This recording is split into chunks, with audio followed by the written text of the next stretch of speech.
Assalamu alaikum and welcome to Rabia Ehsan Official.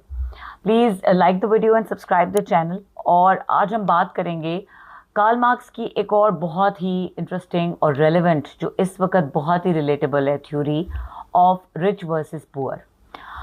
इतने सालों पहले कार्ल मार्क्स ये थ्योरी दे रहे हैं जिसमें वो ये कह रहे हैं कि जो रूलिंग एलीट है या रूलिंग क्लास है वो पर्पसली गरीबों को गरीब ही रखती है, या जो वर्किंग क्लास है उसको मज़ीद गुर्बत की तरफ धकेलती है। और ये एक ऐसी स्ट्रक्चरल किस्म की एफ़र्ट होती है और इतनी ऑर्गेनाइज तरीके से इस चीज़ को किया जाता है कि वर्किंग क्लास को कभी लगता ही नहीं कि वो पुअर क्यों है, या ये जो अमीर और गरीब का तबकाती फ़र्क है ये हमेशा ऐसे ही चलता रहता है जैसे ये कोई नेचुरल फिनोमेना है। जो गरीब क्लास से बिलोंग करता है उसको ये लगता है कि शायद ये गुर्बत हमें विरासत में मिली है और ये ऐसे ही रहेगी। इसी तरह जो अमीर क्लास से बिलोंग करता है या जो एलीट रूलिंग क्लास से बिलोंग करता है उसको लगता है कि ये जो अमारत है इसका मेहनत से, स्किल से, अपॉर्चुनिटी से कोई ताल्लुक़ नहीं है, ये मौरूसी तौर पर हमें मिली और इसको ऐसे ही रहना चाहिए। ये जो किसी भी माशरे के अंदर तबकाती फ़र्क होता है अमारत का और गुर्बत का, ये फ़र्क ऐसा नहीं होता कि उन माशरों में अपॉर्चुनिटीज़ नहीं होती या उन माशरों में निज़ाम नहीं होते, कोई एरियाज़ नहीं होते जिनको दुरुस्त किया जा सके, कोई स्ट्रैटेजी नहीं होती, कोई थिंक टैंक्स नहीं होते। एक्चुअली इस फ़र्क को रखा जाता है, इस फ़र्क का कायम रहना ही जो रूलिंग क्लास होती है उसके फेवर में जाता है। आप ज़रा आज के हालात पर नज़र डालें और आप ये देखें कि ऐसा क्यों है कि पाकिस्तान में एक क्लास है जो रूलिंग एलीट कहलाती है।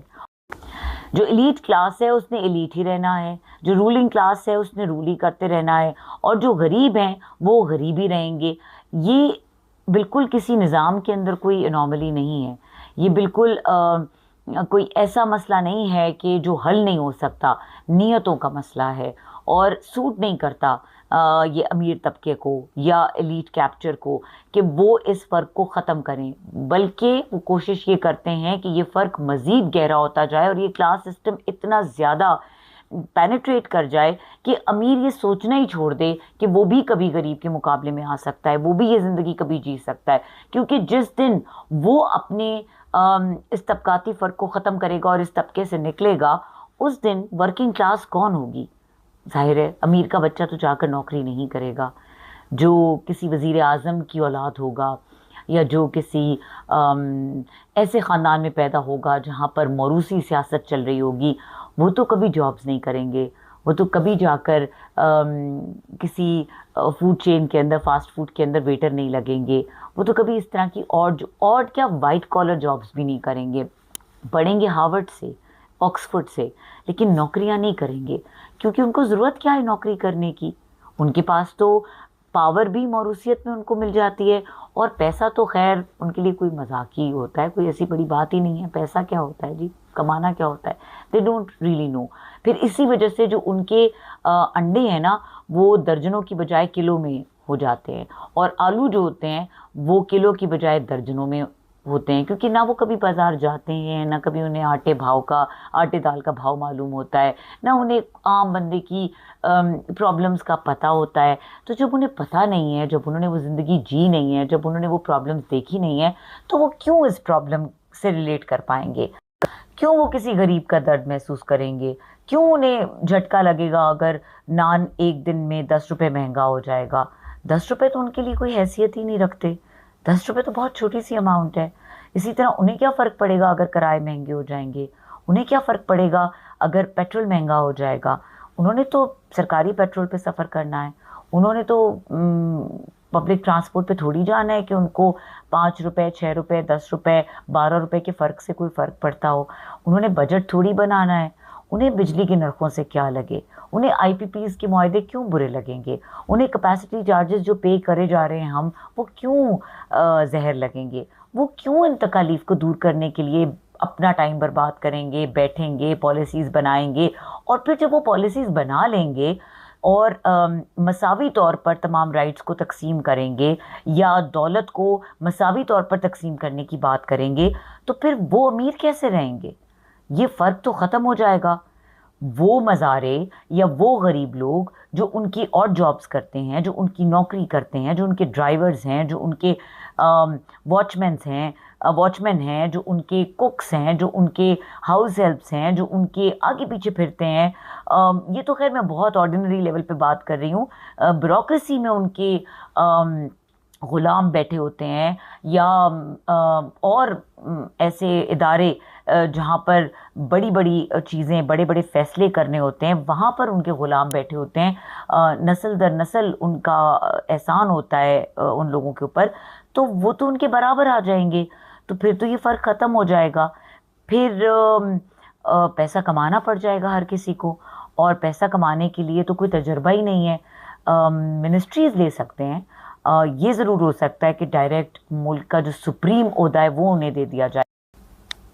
वो क्यों किसी बैंक में जाके काम करेंगे? वो क्यों पावर ऑटोमेशन सीखेंगे? उन्हें एआई से क्या खतरा है? सो ये एक बड़ी लॉजिकल सी बात है जो हम लोगों को समझ ही नहीं आ रही। हम बिला वजह अपने हुकूक मांग रहे हैं, हम बिला वजह वजह अपने हुक्मरानों को कह रहे हैं, अपनी एलीट क्लास को कह रहे हैं कि आपको हमारे परवाह नहीं है, आपको हमारी फ़िक्र नहीं है। आप रोज़ पेट्रोल महंगा कर देते हैं, अभी आलमी मार्केट की प्राइसेस कहाँ जा रही हैं आपकी प्राइसेस, आप टैक्स बढ़ा देते हैं, आप रोटी महंगी कर देते हैं, आप बिजली महंगी कर देते हैं, बिजली देते भी नहीं हैं।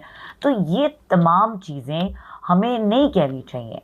हमें एहसास करना चाहिए कि ये फ़र्क ख़त्म हो गया तो हमारे माशरे का जो एक ब्लेस्ड तबका है वो बेरोज़गार हो जाएगा।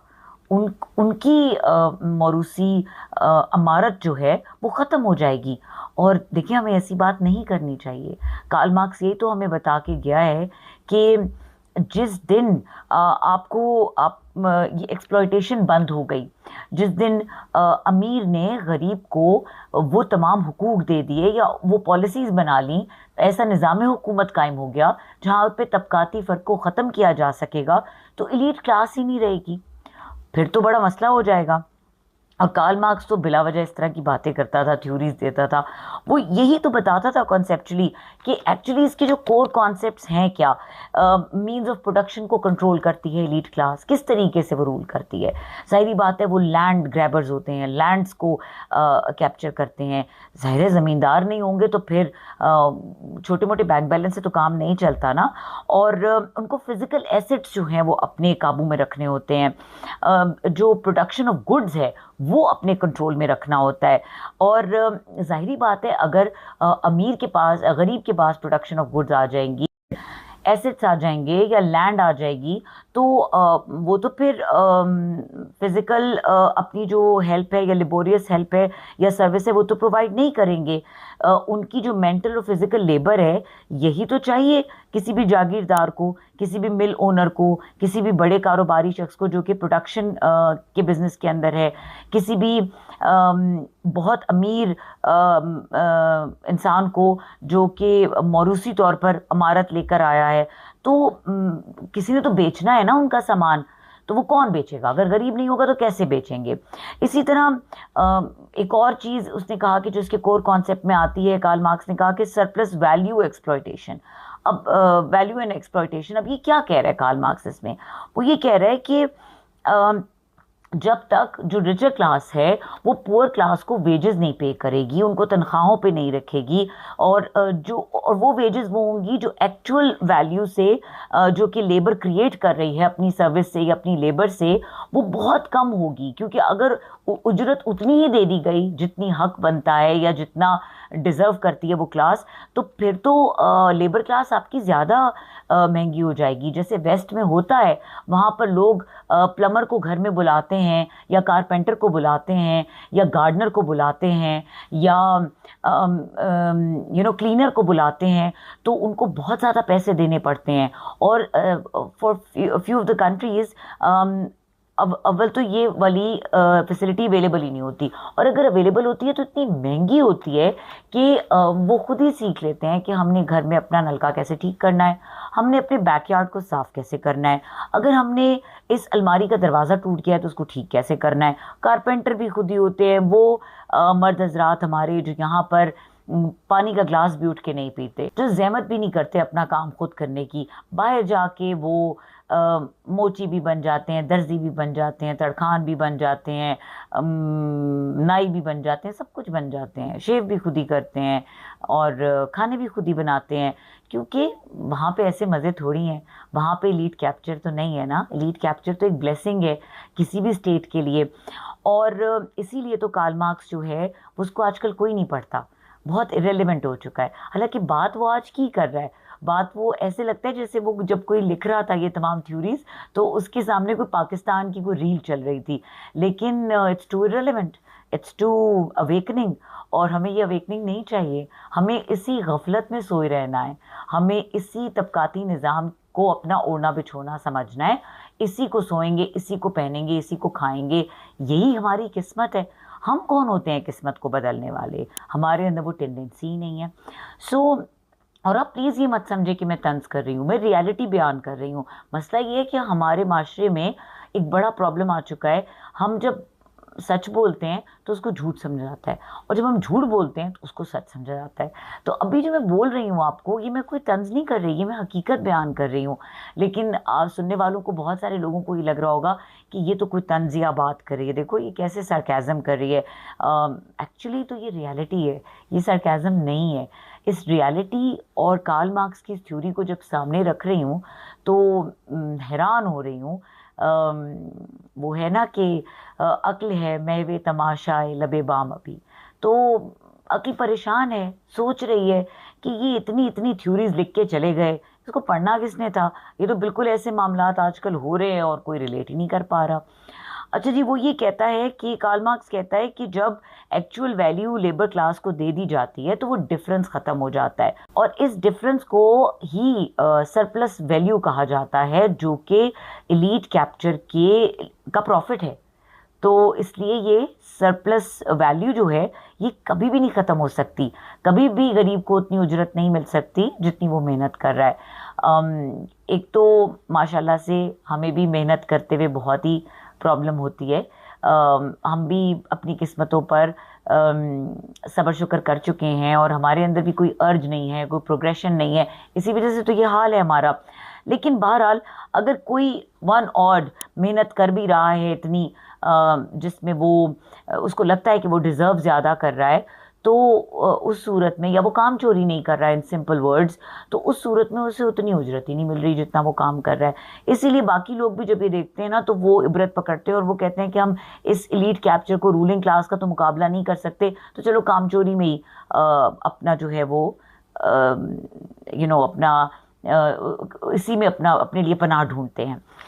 अच्छा जी, फिर एक और कॉन्सेप्ट बताता है Karl Marx, which is elite capture of the state. अब ये वर्ड तो काफ़ी दफ़ा मैंने बोल दिया, लेकिन एलीट कैप्चर ऑफ स्टेट होता क्या है? देखिए, ये तमाम इदारों को अपने हिसाब से चलाता है, ये कंट्रोल करता है, लीगल सिस्टम को कंट्रोल करता है, गवर्नमेंट पॉलिसीज़ को कंट्रोल करता है, इंस्टीट्यूशंस को कंट्रोल करता है। और ये तमाम इदारे जो होते हैं ये न्यूट्रल रेफरीज नहीं होते, ये बिल्कुल भी आम इंसान को जहन में रख के ना फैसले देते हैं, ना पॉलिसीज़ बनाते हैं, ना इनके फ़ायदे के लिए कुछ करते हैं, बल्कि इनको कैप्चर किया होता है एलीट क्लास ने टू प्रोटेक्ट प्राइवेट प्रॉपर्टी। उनको इस्तेमाल करना होता है एज अ टूल, और इन्फोर्स करना होता है उन तमाम इकोनॉमिक पॉलिसीज़ को जो लेबर राइट्स को और इनकी रेजिस्टेंस को सप्रेस करती हैं। This goes in their favour. क्या नहीं हो रहा आजकल ऐसा? अपने इर्द गिर्द नज़र दौड़ाएं, और अभी से नहीं, बड़े सालों से ये रवायत चलती नहीं आ रही, ये ज़ोर पकड़ती जा रही है, क्योंकि the elite capture knows that which class we are dealing with. ये अपने सर्वाइवल मोड पे ही रहेंगे, ये अपने लिए ये इसी रेजिस्टेंस को लाइफ कहेंगे, 50 साल 60 साल 70 साल जिएंगे, मर जाएंगे, इनके बच्चे आएंगे, फिर दोबारा से यही साइकिल चलेगा। हमारे बच्चे आएंगे, मौरूसी तौर पर हुक्मरान होंगे, मौरूसी तौर पर ओहदे ले लेंगे, ना कोई डिग्री चाहिए, ना कोई मेरिट चाहिए, ना कोई नौकरी का ट्रैक रिकॉर्ड चाहिए, डायरेक्ट एक ओहदे पर लैंड करेंगे, पैराशूट एंट्रीज होंगी और मुल्क पे राज करेंगे, हुक्मरानी करेंगे, और फिर ये गिनवाएंगे भी कि हमारे एहसानात हैं कि हमने तुम्हें बेसिक इंफ्रास्ट्रक्चर दिया, हमारे एहसानात हैं कि हमने 4 दफ़ा इस मुल्क पे हुकूमत की और आज हम रोटी 10 रुपए महंगी कर रहे हैं, पर दे तो रहे हैं ना। देखो, ना देते तो क्या कर लेते। ओके, सो कार्ल मार्क्स कहता है कि एक फॉल्स कॉन्शियसनेस भी है इस कॉन्सेप्ट के अंदर, एक और कोर कॉन्सेप्ट है। उसमें ये कहता है कि जो रूलिंग क्लास है वो इस वेल्थ गैप को मेंटेन करती है। किस तरह? By controlling education, media and religion. ये जो ठेकेदार होते हैं इस्लाम के, जो हर बात पे फतवा ले आते हैं, और ये जो हमारा एजुकेशन सिस्टम होता है जो बड़ा एफिशिएंटली काम करता है हमारी एलीट क्लास के लिए, वही पढ़ाता है, वही सिखाता है जो इनके फेवर में जाता है। और ये जो हमारा मीडिया है, जो वही ज़बान बोलता है जो ये बुलवाना चाहते हैं, कंट्रोल के अंदर, चेक्स के अंदर, वो बात नहीं बोल सकता जो सच होती है। तो ऐसा ही होना चाहिए। एलीट क्लास को सबसे पहले तो इन्हीं मीडियम्स को कंट्रोल करने की ज़रूरत है ना। और इससे क्या होता है, जब आप इन मीडियम्स को कंट्रोल करते हैं तो जो पुअर क्लास है वो एक्सेप्ट कर लेती है अपनी फेट को। इस एक्सप्लॉयटेशन को वो नेचुरल फिनोमेना का नाम दे देती है कि क्या करें जी, गरीब के घर में पैदा हुए हैं। अब ये थोड़ी सोच सकते हैं कि हम कहीं के बादशाह लग जाएंगे, कहीं के वज़ीर लग जाएंगे, इन मुक़द्दस ऐवानों में बैठ जाएंगे, इन बड़ी बड़ी कुर्सियों पर बैठ जाएंगे, ACDC बन जाएंगे। तो नहीं हो सकता ना, क्योंकि ये एक नेचुरल फिनोमेना है। हम गरीब घर में पैदा हुए हैं, हमारी इतनी औकात ही नहीं है। और फिर होता क्या है कि ये जो वेल्थ है, दौलत है, ये अमीर के घर की लौंडी बन जाती है, ये अमीर की सौगात बन जाती है, उसकी मौरूसियत की सबसे बड़ी निशानी बन जाती है। ये लंबे लंबे प्रोटोकॉल्स, ये बड़ी बड़ी गाड़ियाँ जो इस पुअर क्लास ने देखी भी नहीं होती, वो कहते हैं हमें इसका ड्राइवर भी बना दो तो हम बड़े खुश हैं। तो उनको कहा जाता है नहीं, तुम बाइक पे ही रहो। तो बेसिकली वो जो सारा हार्ड वर्क, वो जो सारी मेहनत, सारी एफर्ट, जो कि एसेट आपका नहीं है, लेकिन उसको उसकी व्हीलिंग डीलिंग या उसको उसके अंदर जो मेंटल या फिजिकल एफर्ट डालनी है वो एक लेबर क्लास ने डालनी है, और उसी से वो प्रॉफिट मार्जिन निकलने हैं जो एलीट क्लास ने लेना है। वो एक सिस्टम इनइक्वालिटी के अंदर रिजल्ट करता है। And hence the poor remains the poor and the rich remains the richer, rather it becomes the richer. तो यही हमारी किस्मत है, हमें भी सब्र शुक्र कर लेना चाहिए। आप लोग भी इस वीडियो को देखने के बाद 2 नफिल शुक्राने के भी पढ़ें और सब्र भी करें, क्योंकि आप अपनी किस्मत तो नहीं बदल सकते। ज़ाहिरी बात है, आपको एक ज़िंदगी मिली है, यहाँ तो जनरेशन्स के मसाइल हैं, तो एक ज़िंदगी में आपने क्या कर लेना है। तो एक्सेप्ट कर लेते हैं इसको एज ए नेचुरल फिनोमेना, और कार्ल मार्क्स की इस थ्योरी को बंद कर देते हैं। पहले तो फिर लाइब्रेरीज़ होती थी, किताबों पर गर्द तो पड़ी होती थी, अब तो किताबें कोई नहीं पढ़ता। सबसे अच्छी बात है कि इतना जहालत की तरफ ले जाओ लोगों को, इतना एजुकेशन को स्ट्रक्चर करके इतनी कोई अजीब सी चीज़ बना लो कि एजुकेट होने में लोगों का कोई इंटरेस्ट ही ना रहे, और लोग ये कहें कि हम जिस घर में पैदा हुए हैं, जिस फाइनेंशियल स्टेट में हमने जन्म लिया है, इसी फाइनेंशियल स्टेट में हमने मर जाना है, और सर्वाइवल की पॉलिसी के ऊपर हम कायम रहें। अफसोस का मकाम है इंसानियत के लिए, इंसानों के लिए और हमारी कौम के लिए। सोचें इस पर। अल्लाह हाफ़िज़।